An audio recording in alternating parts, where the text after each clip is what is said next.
So I'm gonna do a second part video on the Venus retrograde cycle today, and I think it's a very good day to do it because today on the 3rd of June 2020 Venus in the sky is meeting the sun, and until now she has been an evening star, which means she has been rising in the night sky, and when she meets the sun she disappears completely from the sky for a few days until she is reborn, we can say, and she starts to rise as a morning star, and she starts a whole new cycle of her Venus attributes, which is reflected in our lives.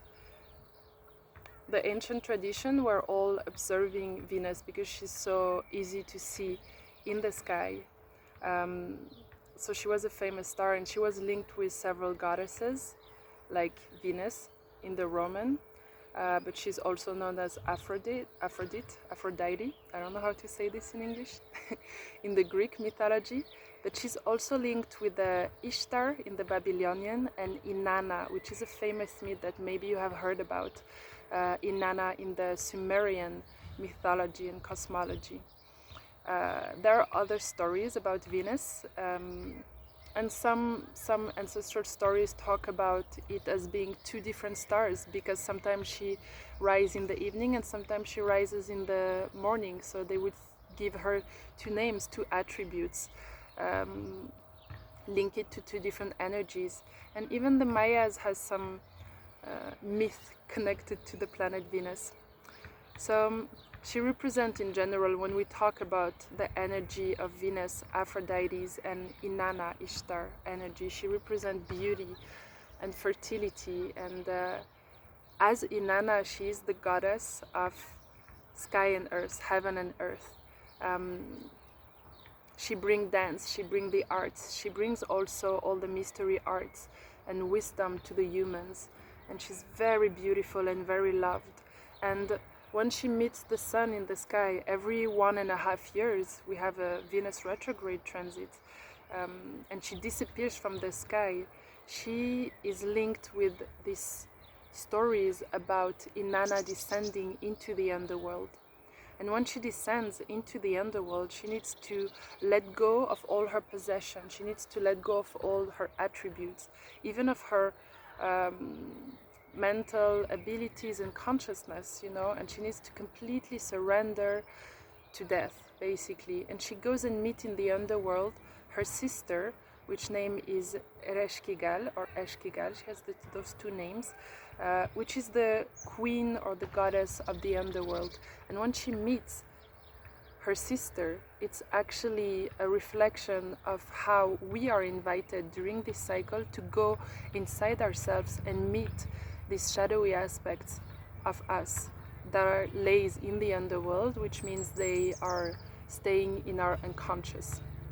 So right now, with the sun conjuncting Venus, it's like the light, the rays of the sun is highlighting the underworld of Venus within us.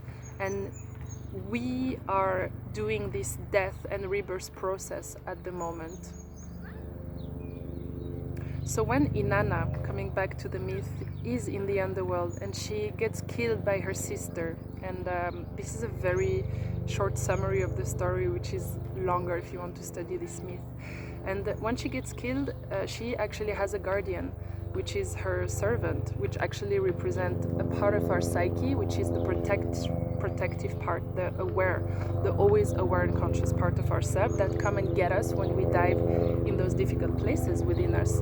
So her servant, after 3 days, which represent these 3 days of purification of the soul, she goes and get help, and she goes to Enki, which is the grandfather of Inanna, and he represents the god of water and wisdom, and he's the one who gifted wisdom to Inanna. And he's gonna take some dirt under his fingernails and create two creatures. And those creatures, they don't have a gender or sex. They don't have a personality. They don't have an ego or their own desires. So they represent basically the capacity that we have to go and heal while detaching completely from any agenda or attachment. We need to go in this total state of surrender and reflection when we dive into our shadow aspects. And those two creatures go down to the underworld and they go and meet the sister, Ereshkigal. And she's complaining, she's in a lot of pain.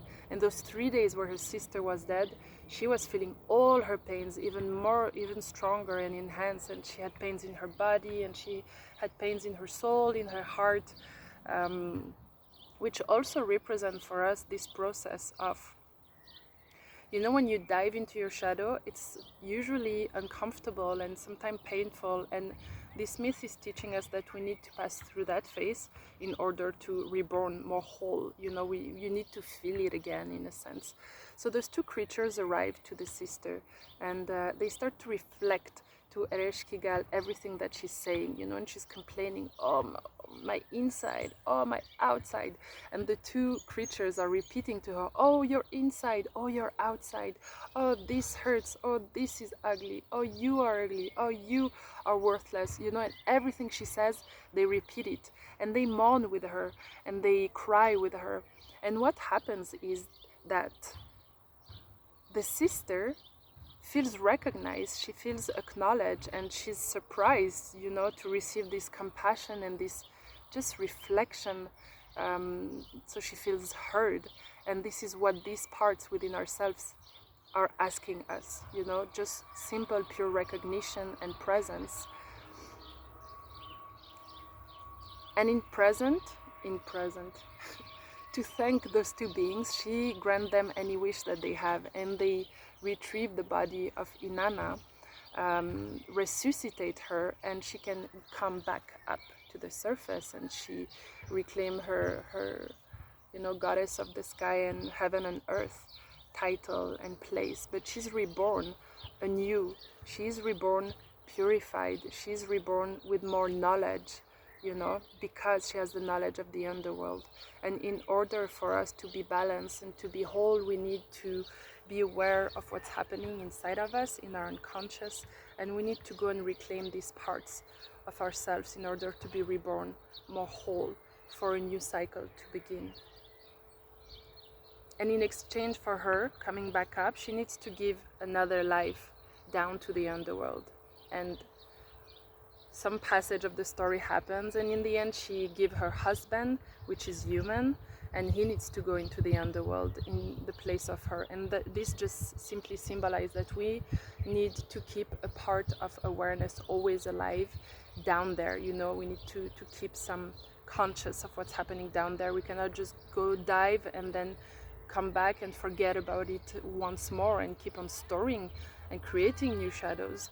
So we keep a part of us inside, always aware, so we can always, you know, embrace what is coming up with love, just presence and love. And that is the invitation for this part of the cycle. So if we come back to astrology, you know, this cycle started the 13th of May. What has been happening in your life? How have you been feeling, you know, the past days and weeks? And those themes that have been start to work on you now, they're opening a whole new layers, a whole new portal, because you dive fully into the underworld, into your unconscious, while the Sun and Venus are together.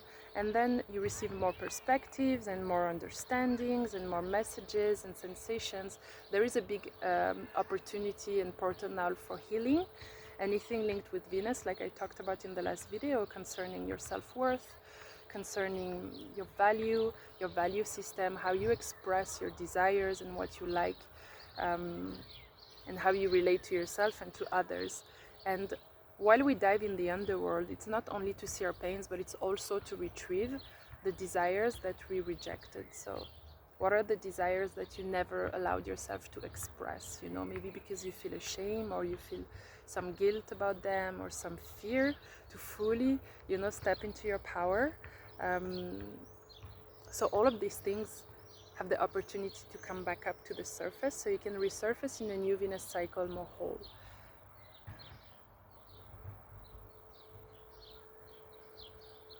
So I really invite you to take some time for yourself, do some releasing work, do some self-loving rituals, and just be present with whatever is alive for you, because of course it touches each individual differently, and we all have a personal experience with these transits. and start to remember also what was happening 8 years ago, because 8 years ago, around May and June of 2012, we had the exact same transits, you know.